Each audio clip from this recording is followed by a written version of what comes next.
فرمایا گیا دن میں 36 مرتبہ قبر آواز دیتی ہے، ہمیں اور آپ کو قبر پکارتی ہے، انسان، اے غافل انسان، ہوش کے ناخن لے، میں تیری آخری آرام گاہ ہوں، میں اندھیروں کا گھر ہوں، میں مسافری کا گھر ہوں، میں کیڑے مکوڑوں کا گھر ہوں، میں تنہائی کا گھر ہوں، میری زمین بھی مٹی کی، میری دیواریں بھی مٹی کی، میری چھت بھی مٹی کی، اے انسان عنقریب تجھے میرے حوالے کیا جائے گا، پھر دیکھ میں تیرے ساتھ کیسا سلوک کرنے والی ہوں۔ اے غافل انسان، ہم اور آپ غافل ہیں، ہم نے کان میں ایئر فون لگا لیا، ہم نے زور سے ڈی جے بجا دیا، ہم نے ٹی وی سیریل دیکھنا شروع کر دیا، ہم نے بگ باس دیکھنا شروع کر دیا، آئی پی ایل کا میچ دیکھنا شروع کر دیا، ہم نے ہنسی ٹھٹے کے پروگرام دیکھنے شروع کر دیے۔ ہمارے کانوں تک قبر کی آواز کہاں پہنچے گی؟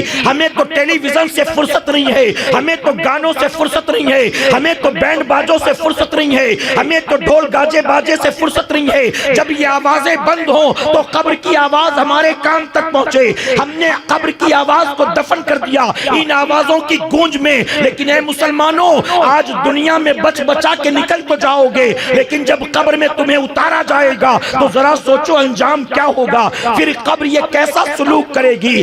عائشہ صدیقہ رضی اللہ عنہا ہے، آپ کے سامنے ایک چھوٹے بچے کا جنازہ جاتا تھا، آپ کی آنکھوں میں آنسو بھر آئے، لوگوں نے کہا کہ آپ کیوں روتی ہیں؟ اس چھوٹے سے بچے کے جنازے کو دیکھ کر اے عائشہ صدیقہ آپ کیوں روتی ہیں؟ تو جواب دیتی ہیں، مجھے وہ وقت یاد آتا ہے جب اس بچے کو قبر میں اتارا جائے گا اور قبر بچے کو دبانا شروع کرے گی۔ اللہ اکبر، یہ بچہ کیسے برداشت کرے گا؟ آپ ذرا سوچیں، یہ تو چھوٹا سا بچہ تھا، میرے آقا صلی اللہ علیہ وسلم کی بیٹی، ان کا انتقال ہوا، انتقال کے بعد جب جنازہ قبر میں اتارا گیا، میرے آقا غمگین ہو گئے۔ میرے آقا نے 3 مرتبہ کہا اللہ اکبر، اللہ اکبر، اللہ اکبر۔ آقا کا چہرہ افسردہ تھا، آنکھیں نم تھی، چہرے کا رنگ بدل گیا۔ صحابہ عرض کرتے آقا بات کیا ہے؟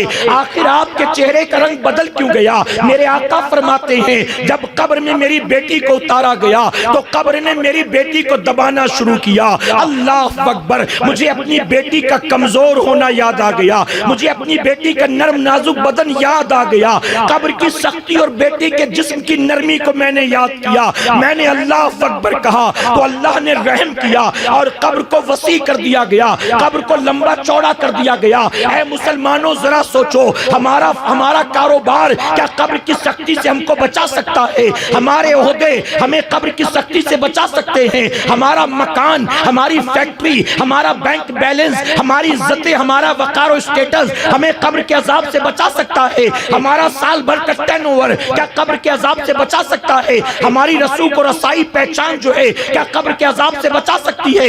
ارے میں علماء کی موجودگی میں ذمہ داری کے ساتھ کہوں گا، کسی باپ کے 10 بیٹے ہوں اور بیٹے باپ کے غلام ہو، کوئی سر دباتا ہو، کوئی پیر دباتا ہو، کوئی ساتھ بیٹھ بٹھا کر لقمے بنا بنا کے کھلاتا ہو، اپنے باپ کی خدمت میں 10 بیٹے غلام کی طرح کھڑے رہتے ہوں، لیکن جب باپ کا انتقال ہو جائے یہ بیٹے قبر کے اوپر چیختے بلکتے رہ جاتے ہیں، ایک بیٹا بھی ساتھ قبر میں نہیں جاتا۔ اگر کسی پیر کے ہزاروں نہیں لاکھوں مرید ہوں، پیر کا انتقال ہو، مریدین کا کلیجہ پھٹ جاتا ہے، لیکن کوئی مرید قبر میں ساتھ نہیں جاتا۔ ایک شوہر بیوی سے کتنی محبت کرتا ہے، محبت میں نہ جانے کتنی بار کہتا ہے میں تیرے بنا تو ایک دن زندہ نہیں رہ سکتا، تو نہیں رہے گی تو پتہ نہیں میرا کیا ہوگا۔ اپنی بیوی کی بیماری کو دیکھ کر، اس کے سر کے درد کو دیکھ کر تو شوہر تڑپ اٹھتا ہے، جب بیوی کا انتقال ہو جائے تو شوہر آنسو تو بہاتا ہے لیکن قبر میں ساتھ نہیں جاتا۔ ہمارے ساتھ قبر میں کیا جائے گا؟